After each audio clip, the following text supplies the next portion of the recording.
Okay, so in this video we are going to discuss about the vectors of E. coli, and we will start with the cloning vectors based on the plasmid DNA. Now these plasmids are naturally occurring circular extrachromosomal autonomously replicating DNA which are found in many prokaryotes and in few eukaryotes as well.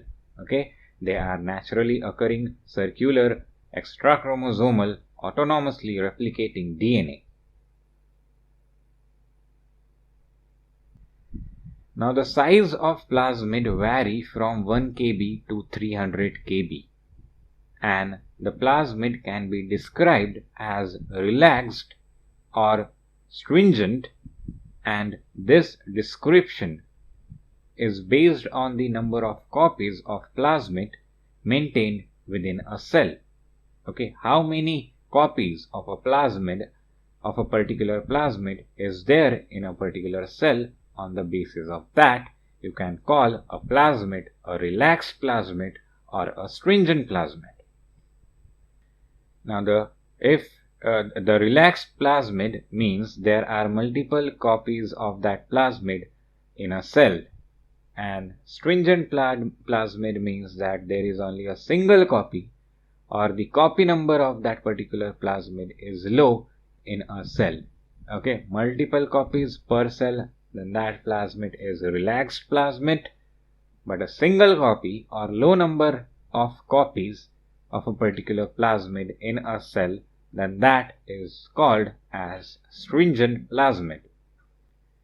Now plasmid vector provide a simple way for cloning small DNA fragments in bacterial cells and in simple eukaryotes. Okay, you can clone small DNA fragments easily with the help of plasmid vector, and that cloning can be done in bacterial cells as well as in simple eukaryotes. Now these are the characteristics that a particular cloning plasmid vector should have. Okay, it should have a small size, it should have a high copy number, then it should have its own origin of replication, and there should be restriction sites on that cloning plasmid vector for many restriction enzymes, and it should also have selectable markers. Okay, so small size, high copy number, own origin of replication, restriction sites for many restriction enzymes, then selectable markers. These all are the characteristics that a particular cloning plasmid vector must have. Now to adapt the natural plasmid vector into a cloning vector, there should be done several modifications in this natural plasmid molecules. Okay, you will get natural plasmid molecules from the bacteria, and if you have to convert it into a cloning vector for your own use, then you have to make some changes in this natural plasmid molecule. And what are those changes? Let's see that. So the first change is the insertion of the polylinker site. That plasmid should have polylinker site. Now this polylinker site is a short synthetic sequence whose size is about 30 base pairs, and this polylinker site have unique restriction sites for common restriction endonucleases. Okay, what is polylinker site? It is a sequence of DNA that has unique restriction sites for common restriction endonucleases. So this polylinker site that you have to insert into your plasmid to make it a vector. Now you have to make sure that the restriction site that exists in the polylinker site should not exist in the plasmid. So you have to kind of delete the pre-existing restriction sites for these common restriction enzymes from the plasmid. Okay, if a particular restriction site is there on the polylinker site, then that restriction site cannot be on the other part of the plasmid. That you have to make sure of. Okay, so there should be presence of unique cloning sites on the polylinker site. Now the second modification that we do is we insert the antibiotic resistance gene into our plasmid to again make it a vector. Now the host cell which you are using for your experiment must have natural sensitivity to a particular antibiotic.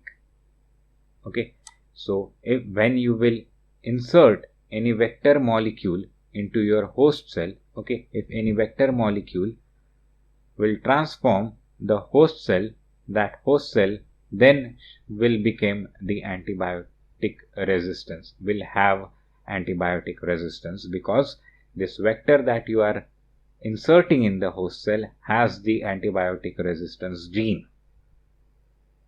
Okay, so the host cell is naturally sensitive to antibiotic. Okay, if it is not transformed, then host cell will die in the presence of that antibiotic.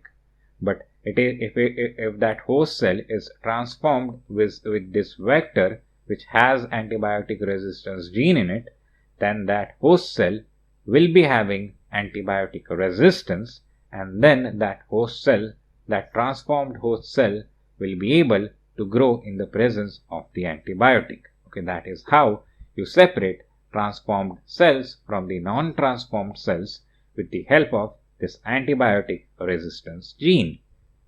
Okay, so by plating the transformed cells on a medium that contain antibiotic, you will get cells that are transformed by a vector. Okay, the cells which are transformed, which contain the vector, will survive, and the non-transformed cells, okay, which don't have that antibiotic resistance gene, that don't have that vector, will not grow, and that is how you will be able to separate out the transformed cells. Now the third modification that we do in the plasmid to make it a vector is the insertion of the selection system for screening the recombinants.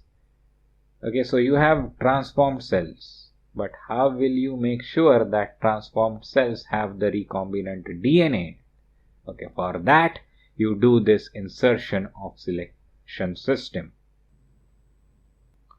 Okay, so in this what is done is that in the polylinker site, okay, in the multiple cloning site of the polylinker, there is expression of this expressible gene in the plasmid. Okay, plasmid have a polylinker site. In that polylinker site you will insert a expressible gene, and then it goes like, if the recombinant DNA is there in your plasmid, okay, if your plasmid has the foreign DNA, then that polylinker site has been broken, and that is the reason why then that bacteria will not give any product which is expressed by this gene, and that is how you will know the transformed cell, whether the transformed cell contain the recombinant vector or just a plasmid that don't have the foreign DNA in it. Now this PBR322 is a widely used cloning vector, and it replicates in E. coli. Now in this name of the vector, the P stands for plasmid, then BR stand for Bolivar and Rodriguez, and these two scientists developed this vector, that is why it is named after them. And this 322 at the end distinguish this particular plasmid from the other plasmids that have been developed in the same lab. Okay, so that is how this vector is named as PBR322. Okay, so these are the cloning vectors, okay, that we are talking about. Okay, now this is PBR322. Now this region is its origin of replication. Okay, these sequences are the ampicillin resistance gene. Okay, if the bacteria contain this vector with ampicillin resistance gene, then that bacteria can grow in the presence of ampicillin, and the other bacteria which don't have this ampicillin resistance gene, which don't have this vector, will die.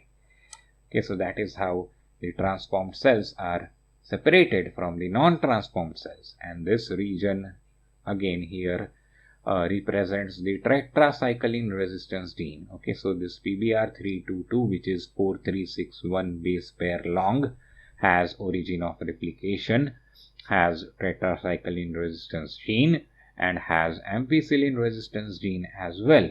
And the other cloning vector that we are considering in this diagram is PUC19, and this PUC19 cloning vector is 2682 base pair long, and it has LAC1 gene in it, then LAC-Z gene in it, then ampicillin resistance gene, and then origin of replication. So in PBR322 as well as PUC19, you have ampicillin resistance genes.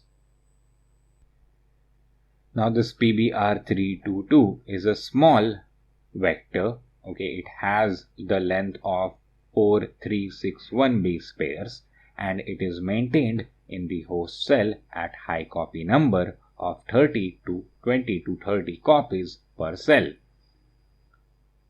Now this PBR322 have genes which give ampicillin resistance and tetracycline resistance to the host cell. Okay, it has those genes by which the host cell becomes capable of growing in the presence of ampicillin as well as tetracycline. And then this PBR322 has single cleavage sites for these restriction enzymes, that is PST1, then EcoR1, then BAM1, then HIND3, then SAL1, and then CLA1. These are the common restriction enzymes which we use during molecular biology, and for all these restriction enzymes, this vector has single cleavage sites.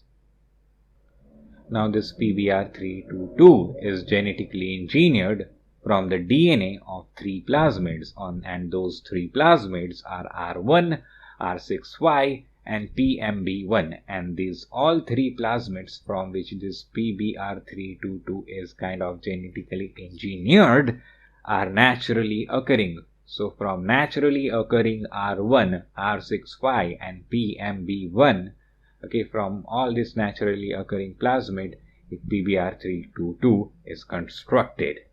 Now the thing is that the antibiotic resistance genes, that is AMPR, that is ampicillin resistance gene, and tetracycline resistance genes, are obtained from these plasmids. Okay, AMPR is obtained from plasmid R1, and tetracycline resistance gene is obtained from plasmid R6Y, and the origin of replication of this PBR322 is obtained from the plasmid PMB1. Okay, so plasmid B1 is giving, plasmid R1 is giving ampicillin resistance gene, then plasmid R6Y is giving tetracycline resistance gene, and then plasmid PMB1 is giving the origin of replication.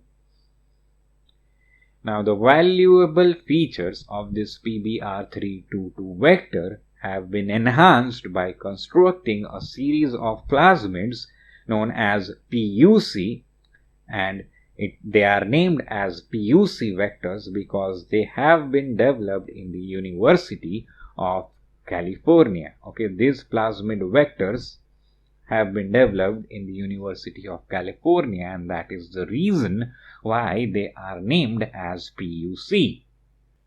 Now this plasmid vector PUC19, the length of this plasmid vector PUC19 is 2686 base pair, and it has a polylinker site in it which contains a unique cloning site for multiple restriction endonucleases. Okay, so it has a polylinker which has many restriction sites for many different restriction enzymes. And then this PUC19 also have ampicillin resistance gene which help in the identification of the transformed cells. Now in addition to all that, for selection of the recombinants, there is this insertional inactivation of the component of the beta-galactosidase gene, and a complementary portion of this gene is being provided by using a specially modified E. coli host cell. Now, it simply means that this is your vector. Okay, the vector has this beta-galactosidase gene in it. Now, some part of that gene is inactivated. Okay, but the bacterial host that you are using, the E. coli which you are using, that is specially modified. That means that its chromosome, okay, the chromosome of this bacteria have this gene which is inactivated. Okay, this bacteria have this gene which is inactivated in the vector. Okay, so when this vector will go into this E. coli cell, that beta-galactosidase gene will be expressed because the component which was deleted in the vector is present in the E. coli host. Okay, and this helps in the selection of recombinants. And how that happens? Well, that is a topic of another video. But remember that this PUC19 has this beta-galactosidase gene whose one component is inactivated. Now let's have a discussion about bacterial artificial chromosomes as well. Now this BAC, that is bacterial artificial chromosome cloning vectors, were developed by Mel Seaman and his colleagues. Now these BAC vectors are maintained in E. coli and they are large single copy plasmids. Okay, they are large, but they are the only single copy is there in the cell. Now this BAC vectors are based on F plasmid and they can carry an insert of about 50 to 300 kb. Okay, BAC vectors are able to carry an insert of size 50 to 300 kb and they are based on F plasmid. Now the origin of replication which is there in this BAC vector is of F plasmid. Okay, the BAC vector contain the F plasmid origin of replication. Now this F plasmid gene which is there in this BAC vector control the plasmid replication and plasmid copy number.